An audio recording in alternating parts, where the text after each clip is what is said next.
Hi everyone, this is স্মৃতি। আশা করি আপনারা সবাই অনেক ভালো আছেন। দেখতে দেখতে কলকাতার লাস্ট ডে চলে আসলো। যেহেতু আজকে একদম ফুল সানি ডে, সো আমি একটা কোয়ার সেট পরেছিলাম। অ্যান্ড এই জুতাটা তো দেখেছেন অলরেডি, অনেক সুন্দর। আমি এটা থাইল্যান্ড হল থেকে নিয়েছি। দেন আমরা বের হওয়ার আগে বাপ ছেলে কিছুক্ষণ সুইমিং করে আসে, যেহেতু লাস্ট ডে আর কালকের দিন আর সময় পাবে না। সো ওরা অলমোস্ট 2 দিনের মতো ওরা সুইমিং করে। আমি একদিনও নামি নেই। ওদের সুইমিং পুলটাও সুন্দর ছিল, অনেক বড় ছিল বলতে গেলে। অনেককেই দেখেছি সকাল সকাল ব্রেকফাস্ট করে সুইমিং করতেছে। সো আসলে যখন রোদ উঠে যায় অনেক বেশি, তখন তো আসলে সুইমিং করা পসিবল হয় না।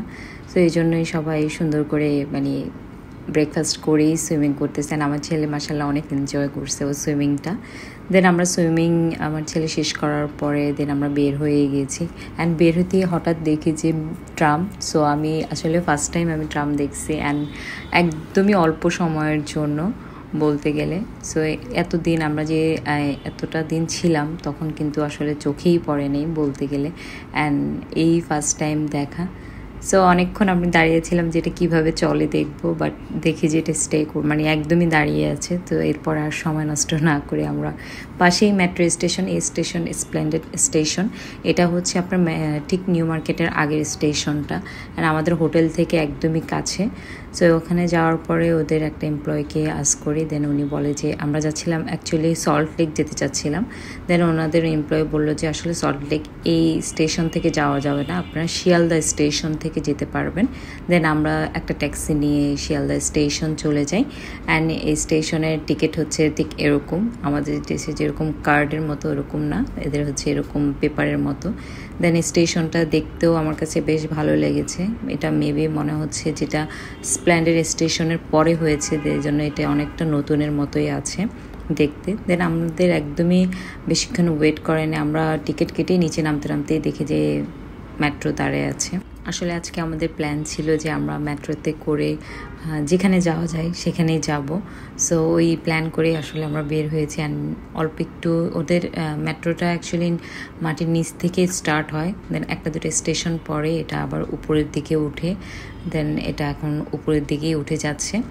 সো আসলে আমরা সল্ট লেকে তেমন একটা প্ল্যান ছিল না, আমরা অন্য আরেকটা জায়গায় যাওয়ার প্ল্যান ছিল। দেন ওইটা যেহেতু এই স্টেশনের সাথে কানেক্টেড না, সো সেই জন্য আমরা ওইটাকে ক্যান্সেল করে আমরা সল্ট লেক পর্যন্তই যাই। আমাদের কিন্তু শিয়ালদা স্টেশন থেকে সল্ট লেক যেতে অলমোস্ট 30 মিনিটসের মতো লেগেছে।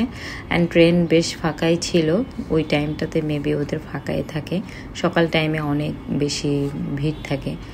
সো ট্রেনটাও অনেক লম্বা বলতে গেলে। সো এই যে দেখতে পাচ্ছেন মানুষজন খুবই কম ছিল। তো দেন আমরা ওখান থেকে বের হয়ে আমরা একটু সামনের দিকে যাই। লেকের মতো এই জায়গাটাতে কিন্তু হাঁটতে বেশ ভালোই লাগতেছিল, অ্যান্ড খুব সুন্দর করে কিন্তু গাছপালা দিয়ে জিনিসটাকে খুব সুন্দর করে ডেকোরেট করা। দেন আমরা এখান থেকে একটা অটো নিয়ে হচ্ছে আমরা বললাম যে একটু আমরা লাঞ্চ করব, যেহেতু অলমোস্ট লাঞ্চের টাইমে হয়ে গিয়েছে। তো উনি আমাদেরকে সল্ট লেকের দিকে নিয়ে যায়।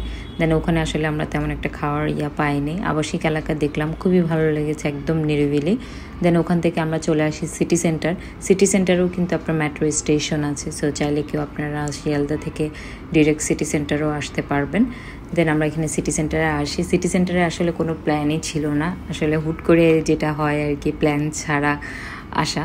দেন আমরা খুঁজতে খুঁজতে এখানে কেএফসি পাই। অ্যান্ড কেএফসিতে এত পরিমাণ ভিড় ছিল, অলমোস্ট আমরা 30 মিনিটস ওয়েট করছি। দেন আমরা জায়গা পেয়েছি এরকম বলতে গেলে। দেন এখানে একটা আমরা চিকেন প্লাস রাইসের একটা বোল অর্ডার করি।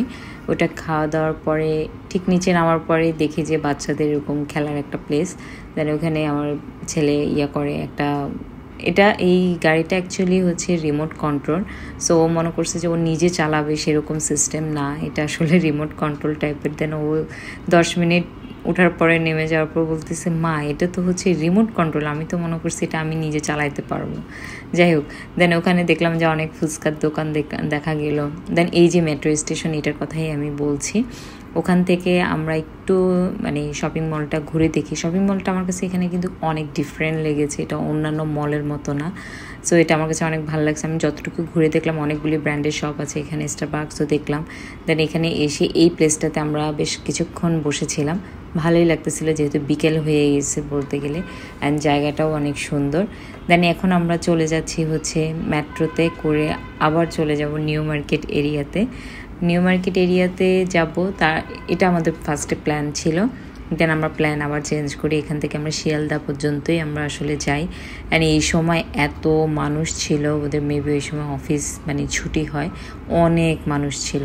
দেন ওখান থেকে আমরা শিয়ালদা স্টেশন থেকে একটা ট্যাক্সি নিয়ে এবার আমরা যাচ্ছি সেই জনপ্রিয় একটা কফি হাউসে, যেটা আপনার যেখানে কফি হাউজের সেই আড্ডাটা আজ আর নেই, এই গানটা হয়েছিল। সো ওটা আসলে অনেক কষ্ট করে বের করেছি আমি বলতে গেলে। এখানে অনেকগুলি বইয়ের শপ দেখলাম। আমি যতটুকু জানি যে এই জায়গা থেকে যদি আপনি কোনো বই না পান, পুরো কলকাতা ঘুরলেও এরকম মানে আর কোনো বই পাবেন না। দেন এখানে এসে আমার কাছে মানে ভালোই লাগতেছে, বাট প্লাস অনেক গরমে আসলে সব কিছুই অস্বস্তি লাগে। দেন এখানে আসার পর বুঝে দেখতেছে গরমের জন্য আসলে একটা কোল্ড কফি অর্ডার করি, বাট আর ছিল পাকোড়া। বাট খাওয়া দাওয়া মানে ওরকম ভালো এক্সপেক্ট করবেন না, এরকম তেমন একটা ভালো আমার কাছে লাগেনি। দেন কিছুক্ষণ আমি দেখলাম, অ্যান্ড সবগুলি টেবিলে বলতে গেলে মানুষ আছে, যেহেতু পুরনো সেই কফির একটা শপ। ওখান থেকে আমরা বের হয়ে এখন যাচ্ছি হচ্ছে নিউ মার্কেট এরিয়াতে। যেতে যেতে আবার সেই ট্রাম দেখতে পাই, বাট সেটা এখনও দাঁড়িয়ে আছে। দেন ওখান থেকে হাতে টানা রিক্সাতে উঠে আমরা আসি কাস্তুরি রেস্টুরেন্টে। এখানে আমাদের ডিনারটা শেষ করি, অ্যান্ড খাওয়া দাওয়া শেষ করার পর আমাকে এরকম মুখরোচক টাইপের একটা আইটেম দেয়। এটা আসলে মজাই লাগে খাওয়া দাওয়া শেষে খেতে, তাই না? আর কার কার ভালো লাগে একটু কমেন্ট করে জানাবেন। তারপরে আমরা চলে যাচ্ছি এখন হোটেলে, যেহেতু আমাদের আজকে গোছগাছ করতে হবে, আমরা কালকে চলে যাব। সো এই তো কলকাতা বলতে গেলে ঘুরে ভালোই লেগেছে। গরমটা যদি আরও কম থাকতো আরও বেশি ভালো লাগলো। এই ছিল আজকের ভিডিও। Thank you so much for watching.